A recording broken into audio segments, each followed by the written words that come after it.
Jai Baba, Chapter 33.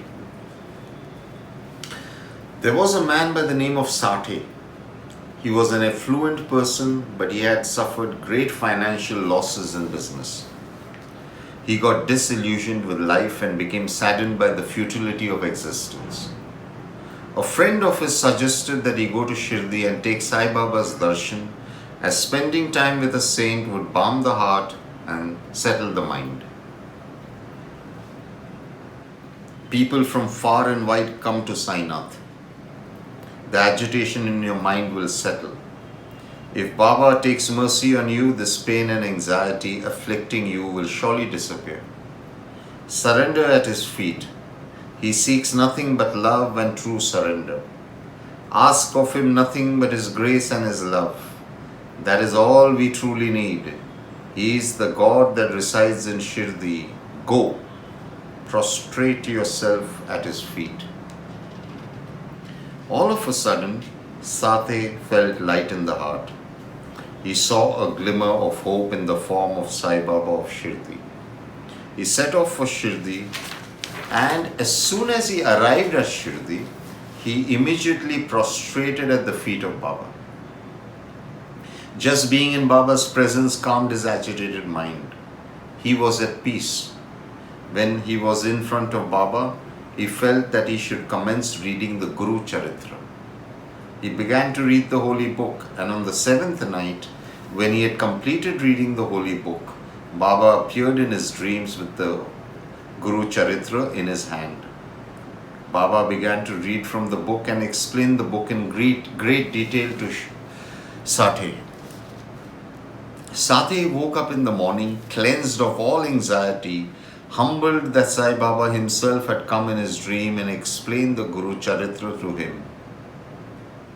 He was ecstatic and he rushed and told Kaka Sahib Dikshit all about the dream. I do not know what the dream means. Is Baba trying to tell me something? Am I to read the holy book once again? Please, Kaka, either you guide me or then put forward my query to Baba. Kaka approached Baba and narrated Sathe's dream to Baba. Baba, what does the dream signify? Should he read the holy book once again? Please explain to the poor man what it is that you are trying to tell him through the dream. Baba smiled. For a while he said nothing.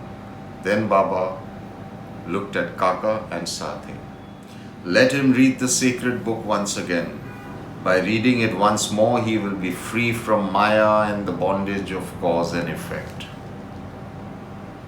While this was going on, Hemat Pant, who eventually wrote the holy Sri Sai Satcharitra, was pressing Baba's feet. He was shocked and surprised at the turn of events. His logic was simple. He himself had read the Guru Charitra countless times through the years, and Baba had never come in his dreams and expounded the book. Sathe, with one reading, not only had the privilege of Baba coming in his dreams and explaining the sacred book to him, but had Baba assuring Sathe that with another reading he would be free of all bondages related with Maya and Karma.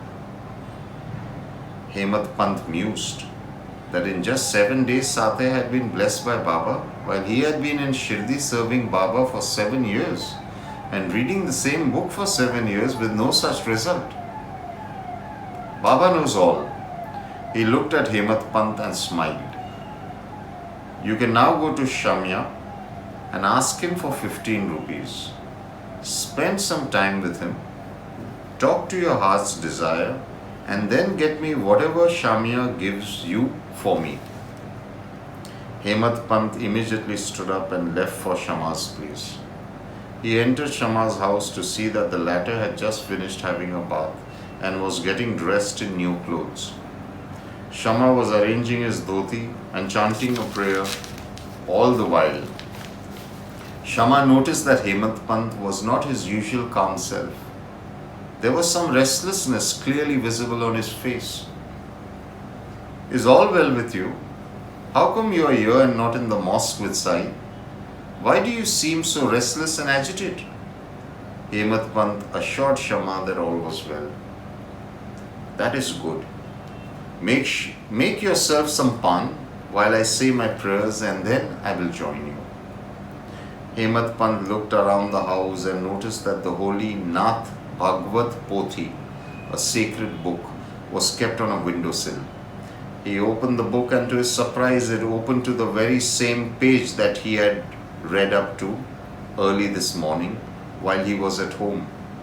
He had left this portion unread and thus his daily prayers had been left incomplete.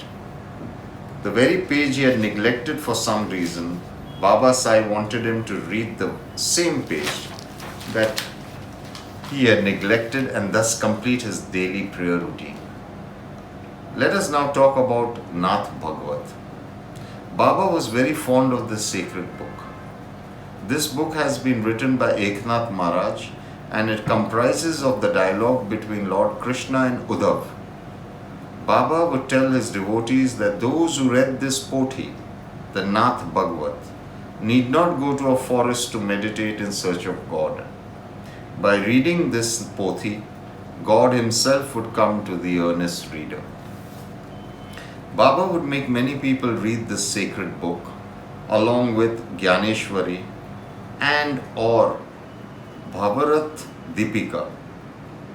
Baba had told Sakaram Hari Jog to read the Nath Bhagavat loudly while seated in Sathe Wada, and he would then send a number of devotees to hear Jog reading from the sacred book. Remember, all this took place in the last few years of Baba being in the physical body. Baba knew the strengths of each of his devotees and he would use their strengths accordingly. Jog's strength was to read the Pothi earnestly and with devotion. So Baba had set this task for Jog. Jog read the Pothi daily in the Wada and there would always be an audience to hear him. Before he commenced his reading, Jog ate his lunch and then he would first bow down, prostrate himself at the feet of Sai. Baba would bless him and give him Udi, the sacred ash, and then Jog would ask for Baba's permission to go and begin the reading. He most often read the Nath Bhagavat and would explain what he had read to the devotees seated in front of him. Sometimes he would read the Gyaneshwari instead. Hemant Pant realized his mistake of leaving the chapter incomplete while he was reading in the morning. Baba had made sure that he completed reading the chapter in Shama's house. Baba was all-knowing and omnipresent, realized Hemant Pant. He also realized that Baba was never pleased if an individual left his or her prayers midway. No matter what the reason, Hemant Pant had left the reading of the chapter midway to go and spend time with Baba.